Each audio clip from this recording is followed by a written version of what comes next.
Hello दोस्तों, I hope आप सब लोग बहुत अच्छे होंगे। दोस्तों आज हम बात करने वाले हैं वर्क ऑर्डर के बारे में। दोस्तों जब भी हम कोई कंस्ट्रक्शन का काम करवाते हैं तो हमें वर्क ऑर्डर की सबसे ज्यादा जरूरत होती है। अगर मान लीजिए मैं कॉन्ट्रैक्टर हूं और मेरे नीचे कोई सब कॉन्ट्रैक्टर काम करता है तो उसको वर्क ऑर्डर देना बहुत ज्यादा जरूरी है, क्योंकि अगर आप वर्बली बोलेंगे तो उसका कुछ भी मान्य नहीं होगा। तो हमें वर्क ऑर्डर कैसे बनाना होता है, हमें किस तरीके से वर्क ऑर्डर का फॉर्मेट होता है, उसको आज समझते हैं। तो चलिए दोस्तों वीडियो को स्टार्ट करते हैं। दोस्तों अगर मैं वर्क ऑर्डर की बात करूं तो वर्क ऑर्डर दोस्तों सबसे ज्यादा जरूरी होता है किसी भी सब कॉन्ट्रैक्टर के लिए या फिर कोई कॉन्ट्रैक्टर के लिए जो भी कोई काम करवा रहा है।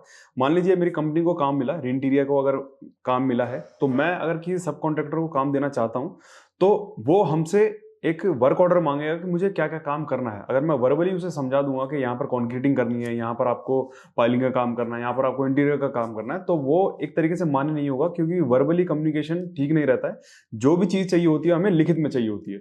और जो सब कॉन्ट्रैक्टर होगा वो भी आपसे एक ही बात बोलेगा कि मुझे एक आप वर्क ऑर्डर दीजिए जिसके बेस पे मैं वहां पर काम कर सकूं। तो वर्क ऑर्डर किस तरीके से बनाया जाता है आज हम पूरा समझते हैं।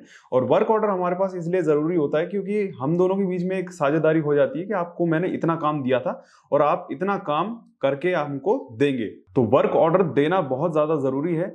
और अगर आप सब कॉन्ट्रैक्टर के थ्रू काम कर रहे हैं तो आपको वर्क ऑर्डर लेना भी बहुत जरूरी है। तो वर्क ऑर्डर क्या होता है, कैसे होता है, आज उस चीज को समझते हैं। तो दोस्तों यहाँ पर आप लोग देख सकते हैं हमारी स्क्रीन पर, तो आपको एक्सेल में यहाँ पर एक वर्क ऑर्डर का फॉर्मेट दिख रहा होगा।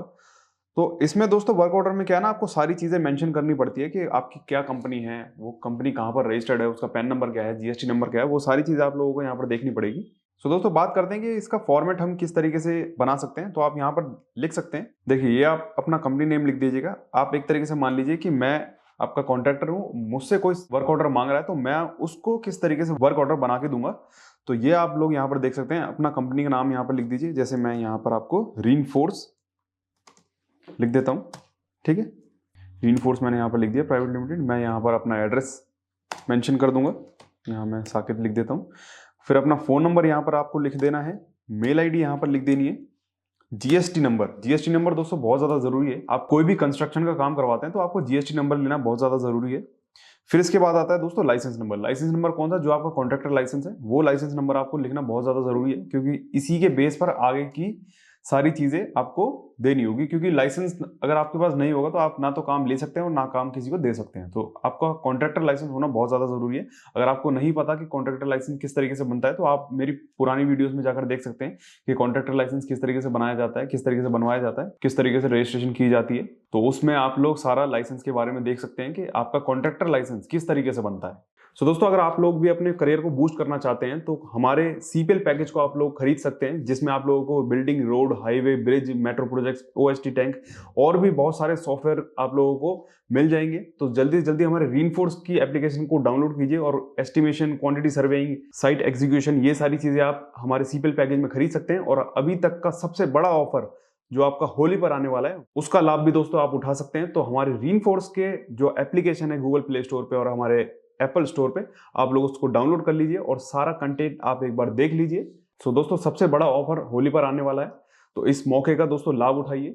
बढ़ते हैं दोस्तों अपनी वीडियो में। अब आते हैं दोस्तों दूसरी चीज पर, ये आपका क्लाइंट नेम है, क्लाइंट का एड्रेस है, फोन नंबर, मेल आईडी, ये सब चीज आप लोगों को यहाँ पर मेंशन करनी है। और आपको एक ऑर्डर नंबर जनरेट करना है जो आप वहां पर आप उसको दोगे, ठीक है। फिर आता है दोस्तों कस्टमर आईडी भी आपको जनरेट करनी है। और ऑर्डर रिसीव्ड बाय, किसके थ्रू आपका ऑर्डर रिसीव हो रहा है उसका आपको नाम वहां पर मेंशन कर देना है। अब आते हैं दोस्तों ऑर्डर डेट पे, किस डेट पे आप ऑर्डर ले रहे हो तो वो भी आपको मेंशन कर देनी है। एक्सपेक्टेड स्टार्ट डेट, जो स्टार्ट डेट आपकी है वो आप लोगों को वहां पर मेंशन कर देनी है। और एक्सपेक्टेड एंड डेट, तो इन दोनों को आप थोड़ा सा ध्यान में रखिएगा, क्योंकि आपका स्टार्ट डेट और एंड डेट ये दोनों आपको लिखनी जरूरी होती है। क्योंकि एक तरीके से ये पता चल जाता है कि आपका काम कितने से कितने दिनों में खत्म होने वाला है। मान लीजिए अगर आपको कोई भी एक स्लैब का कास्टिंग करवानी है या फिर आपको कोई भी कंस्ट्रक्शन का काम करवाना है तो आपको एक टाइम पीरियड फिक्स लेके चलना पड़ेगा कि हाँ मैं 15 दिन में या फिर 20 दिन में ये सारा काम खत्म कर दूंगा। तो उसी हिसाब से आप लोगों को यहाँ पर स्टार्ट डेट और एंड डेट वहां पर लिख देनी है, जो कि आप लोगों को यहाँ पर कॉलम में दिख रही होगी, ठीक है। और ऑर्डर डेट में दोस्तों ये आ जाएगा कि ये ऑर्डर आपका कभी इशू होगा, ठीक है। मतलब कि जिस दिन पे आपको ऑर्डर मिलेगा उस पे आपका ऑर्डर डेट मिल जाएगी। अब आते हैं दोस्तों वर्क ऑथराइज्ड बाय, कौन वर्क ऑथराइज कर रहा है तो उसके सिग्नेचर आपको लेने हैं, फिर आपको अपना सिग्नेचर भी ले लेना है।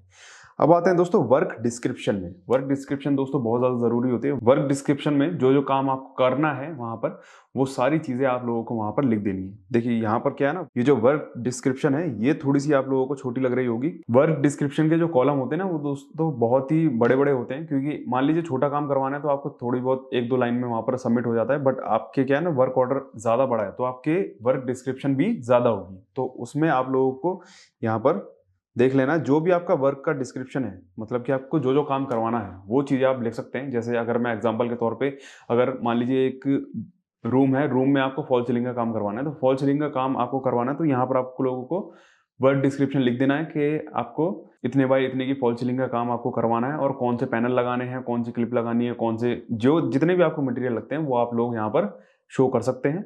ठीक, तो ये आपका वर्क डिस्क्रिप्शन हो जाएगा। ठीक, सिर्फ आपको ये लिख देना है कि आपका फॉल सीलिंग का काम है, चिपिंग का काम है, तोड़फोड़ का काम है, कोई मेंटेनेंस का काम है, तो वो भी चीज़ आप यहाँ पर लिख सकते हैं। जैसे कि बहुत बार होता है ना कि कोई भी अगर आप इंटीरियर करवा रहे हैं तो आपको क्या होता है कि आपने साइट देखी वहाँ पर जाकर, तो आप लोग कहते हैं कि यहाँ पर चिपिंग की भी ज़रूरत है, कुछ अलग से मेंटेनेंस की भी ज़रूरत है, हम डायरेक्ट फॉल सीलिंग नहीं कर सकते, तो वो चीज़ भी आप यहाँ पर लिख सकते हैं। तो वर्क डिस्क्रिप्शन में जो जो काम वहाँ पर आपको दिख रहा है वो चीज़ आप वहाँ पर लिख सकते हैं। अब आ जाते हैं दोस्तों इसके मेन पार्ट पे, जो आपका वर्क है, मटेरियल कॉस्ट है, वो सारी चीज़ें आप यहाँ पर डाल सकते हैं। अब मान लीजिए एक छोटा सा एग्जांपल मैं ले लेता हूँ, जैसे ये फॉल सीलिंग की जैसे मैं बात कर रहा था, तो फॉल सीलिंग करवाने के लिए हमको क्या वहाँ पर आइटम चाहिए, तो वो चीज़ आप यहाँ पर लिख सकते हैं। उसकी कितनी क्वांटिटी है वो चीज़ लिख सकते हैं। ये सारा क्या है ना, एक डेमो चार्ट है, मतलब कि इसको आप रियल मत समझिएगा कि यहाँ पर सारी रियल कैलकुलेशन हो रही है। ये एक तरीके से एक डेमो के लिए यहाँ पर बना के रखा हुआ है और सारे फॉर्मूलेज यहाँ पर लगाए गए हैं। ठीक है, तो ये आप रियल मत समझिएगा कि यहाँ पर मैंने आइटम नंबर यहाँ पर क्या डाला हुआ है और ये इतनी क्वांटिटी कैसे आ गई है, क्योंकि बहुत से बच्चे क्या है ना, कमेंट में ये डाल देते हैं कि आपने यहाँ पर आइटम नंबर 1 लिखा हुआ है तो उसकी प्राइस 10,000 कैसे आ गई, ये क्या है। तो ये एक तरीके से आप यहाँ पर कुछ भी लिख सकते हैं। जैसे कि फॉल सीलिंग के लिए क्या है ना, हमारे पास क्या आते हैं, बोर्ड्स आते हैं, तो आप बोर्ड यहाँ पर लिख सकते हैं, उसकी क्वांटिटी यहाँ पर लिख सकते हैं, आप उसका प्राइस यहाँ पर लिख सकते हैं, डिस्काउंट भी लिख सकते हैं, जीएसटी इस पर कितना % लगेगा वो भी लिख सकते हैं, और यहाँ पर टोटल अमाउंट भी लिख सकते हैं। मैंने यहाँ पर सारा कैलकुलेशन इधर किया हुआ है। ठीक है, तो आप ये चीज़ लिख सकते हैं। जैसे बोर्ड है, आपकी क्लिप वगैरह आती हैं, और आपके जितने भी फिक्सिंग करने के लिए जितनी भी आइटम आती हैं वो सारी चीज़ें आप यहाँ पर लिख सकते हैं। ये उसके प्राइस हो जाएंगे, ये आपका डिस्काउंट हो जाएगा, ये आपका जीएसटी हो जाएगा। जीएसटी आपका 18%, तो उसको ऐड करके यहाँ पर सारी चीज़ें आ गई। ठीक, तो ये आइटम नंबर काट के आप लोग बोर्ड, क्लिप, आपका फॉल सीलिंग के जितने भी आइटम आते हैं वो सारी चीज़ें आप यहाँ पर डाल सकते हैं। अब आते हैं दोस्तों इसको लगाने का चार्ज कितना आएगा, तो वो सारी चीज़ें आप लोगों को यहाँ पर दिख जाएगी सर्विस एंड लेबर कॉस्ट में। सर्विस एंड लेबर कॉस्ट में आप लोग यहाँ देख सकते हैं लेबर 1, लेबर 2, लेबर 3, ये सारी चीज़ आप लोग यहाँ पर देख सकते हैं।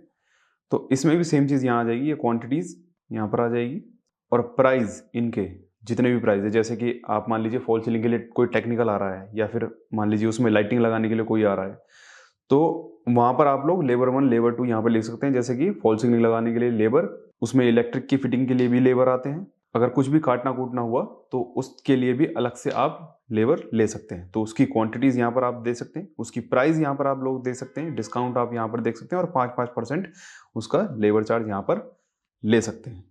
ठीक, तो इसका जो हमारा टोटल आ जाएगा वो आप लोगों को यहाँ पर शो कर रहा हुआ है। ये एक बेसिक फॉर्मेट है, आप लोग इसको हमेशा चेंज कर सकते हैं, ये सिर्फ एक डेमो पीस है, तो आप लोग यहाँ पर चेक कर सकते हैं। यहाँ पर 3 की जगह 4 भी लेबर हो सकते हैं। अगर कोई भी बड़ा काम है तो ये क्वांटिटीज़ यहाँ पर कम ज़्यादा हो सकती है। जैसे कि यहाँ पर 30 क्वांटिटीज़ आ रही है, तो यहाँ पर आप लोग 10, 11, 12 जितने भी लेबर लगते हैं, अगर कोई बड़ा साइट है, बड़ी साइट है, तो वहाँ पर आप लोग इन तीनों चीज़ों को चेंज कर सकते हैं। ठीक, तो इस तरीके से यहाँ पर सारा टोटल हो जाएगा। इसके बाद हमारे पास जो एस्टिमेटेड वैल्यू आएगी वो आप लोगों की यहाँ पर आपको शो कर जाएगी। ये आपको सारा सम किया हुआ है, ये आप देख सकते हैं। एक आपका मटेरियल वाला और ये आपका लेबर कॉस्ट जो आई थी, ये दोनों चीज़ आप यहाँ पर ऐड कर सकते हैं। ठीक, तो ये आपकी एस्टिमेटेड कॉस्ट यहाँ पर वैल्यू आ गई है। ठीक है, तो यही चीज़ आप लोगों को सब कॉन्ट्रैक्टर को देनी पड़ती है। उसके हिसाब से जो भी कटेगा फटेगा वो चीज़ आप आपस में बैठ के सॉर्ट आउट कर सकते हैं। फिर इसके बाद आएगा आपका वर्क ऑर्डर कंप्लीटेड बाय, किसके थ्रू आप कंप्लीट करवा रहे हैं उसके भी साइन होंगे। जब आप उसको चेक करेंगे तो वहाँ पर आप लोगों को इसके सिग्नेचर भी ले लेने हैं, कंप्लीटेड बाय जिसके भी है।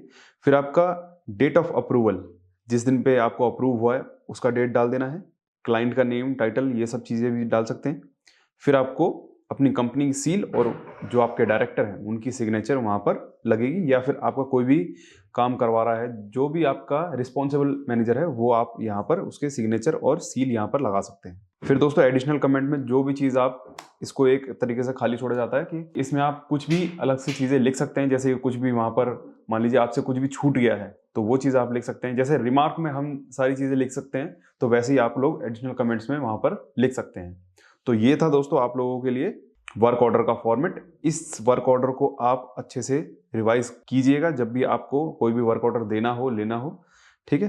तो ये सारी चीज़ आप लोगों के सामने मैंने आप लोगों को दिखा दी है, ठीक है। तो इसी तरीके से आप लोगों को वर्क ऑर्डर तैयार करना है। सो आई होप दोस्तों आप लोगों को समझ में आ गया होगा कि किस तरीके से वर्क ऑर्डर पढ़ा जाता है, किस तरीके से वर्क ऑर्डर होता है। सो दोस्तों मिलते हैं नेक्स्ट वीडियो में। अगर आप लोगों को वीडियो अच्छी लगी हो तो प्लीज़ लाइक कीजिए, ज़्यादा से ज़्यादा शेयर कीजिए और हमारे रीइंफोर्स के चैनल को सब्सक्राइब कीजिए।